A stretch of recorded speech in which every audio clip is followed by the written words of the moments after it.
Se as suas ideias pudessem andar, para onde elas iriam? Oiê, eu sou a Sabrina e seja muito bem-vinda à sua segunda mais inteligente. Aqui, toda semana, a gente fala de um assunto que mudou a forma como eu penso e que eu também acho que vai mudar a sua. Então já aproveita para pegar o seu café e bora começar, porque a gente tem muita coisa para conversar. Durante muito tempo, a gente tratou a criatividade como algo puramente mental, como se ela fosse um músculo invisível que se ativa apenas com a força de vontade. Então esse conceito seria muito simples, a gente entraria num quarto, fecharia a porta, sentaria e diria para si mesmo: agora eu preciso ter uma ótima ideia. Mas com isso, você acaba associando a criatividade com a atenção, porque você tem que ficar pressionado o tempo inteiro que você precisa ter uma grande ideia. Que só assim você vai conseguir. Porque nesse cenário a pessoa está concentrada, cercada de papéis e forçando o pensamento até que ele ceda e apareça a grande ideia. E é como se a qualidade da ideia fosse proporcional ao esforço mental aplicado para tê-la. E o grande problema de tudo isso é estar associando o processo de pensar como se fosse algo isolado do seu corpo, ignorando completamente que o cérebro ele é um órgão biológico com fluxos sanguíneos, processos neuroquímicos, estados fisiológicos e padrões de ativação de rede. E já que o pensar acontece no cérebro, ele está associado a um sistema muito complexo. Tá, mas aí você me pergunta: Sabrina, como é que eu faço para entender como o meu cérebro funciona? Então vem comigo que eu vou te explicar. No nosso cérebro tem uma parte que chama controle cognitivo, e é uma função que avalia, corrige e descarta, além de julgar ideias. E é uma parte que nos ajuda a manter a coerência, lógica e direção. Só que tem um detalhe importante: se ele entra cedo demais no processo, ele começa a eliminar exatamente tudo que pode ser original. E para você ser criativo, você precisa permitir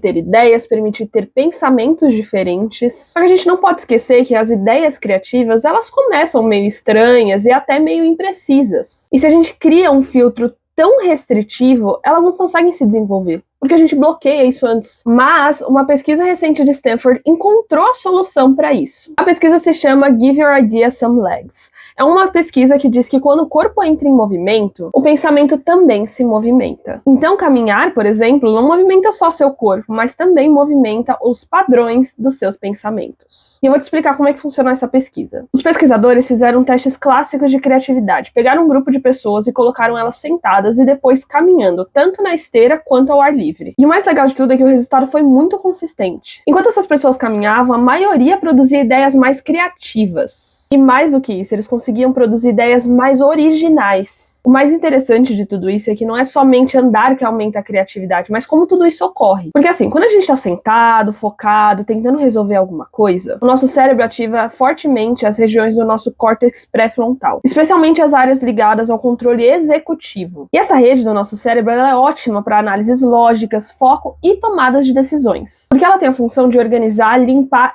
e eliminar as distrações. O grande problema é que a criatividade não nasce desse excesso de filtros. Só que tem um problema: a criatividade ela depende da associação. Então nós precisamos que as nossas memórias distantes consigam se conectar e conversar entre si. E a gente precisa conseguir amadurecer ideias estranhas antes de descartá-las. E é aí que o movimento entra. Já que caminhar é uma atividade motora rítmica e automática para o ser humano. E ela ativa áreas como o córtex motor, o cerebelo e núcleos da base. Só que ela não exige grande carga do sistema executivo. Então ela consegue ao mesmo tempo aumentar o fluxo sanguíneo e modular neurotransmissores como a dopamina e a noradrenalina, que estão ligados à motivação, flexibilidade cognitiva e busca por novidades. E uma coisa muito legal é que esse estado fisiológico consegue encontrar um momento de equilíbrio, porque o cérebro não está nem no modo foco rígido, mas também ele não está disperso.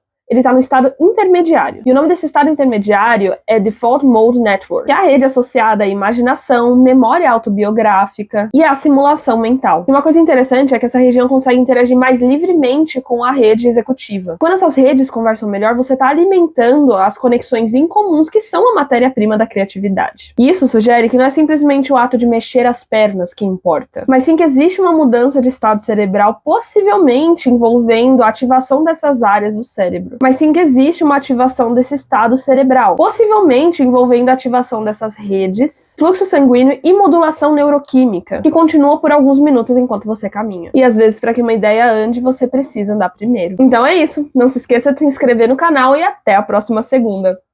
Beijos!